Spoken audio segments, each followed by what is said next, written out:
Hello भाई, नमस्ते, प्रणाम। धर्मेंद्र दीवाना इंटरटेनमेंट में आप लोग का स्वागत है। भोजपुरी का सबसे पहले कवर देखने के लिए धर्मेंद्र दीवाना इंटरटेनमेंट के आप लोग सब्सक्राइब और शेयर करें।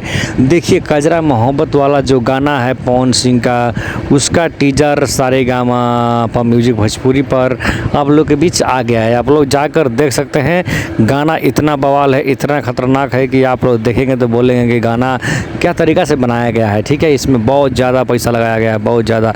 कंपनी में 4-5 दिन में ये शूट गाना वो किया गया है। ठीक है, सिर्फ आप लोग टीजर देख के बता सकते हैं कि कितना लाख का ये गाना शूट किया गया है। ठीक है, ऐसे नहीं पता चलेगा। सिर्फ आप लोग जाइए सारेगामा पर, आप लोग टीजर देखिए।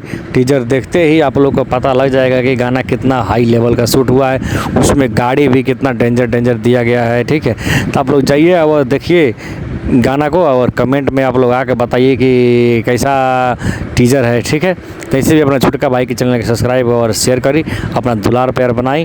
पावर स्टार पवन सिंह का गाना का इंतज़ार, कल 7 बजे गाना आ जाएगा। जय हो पावर।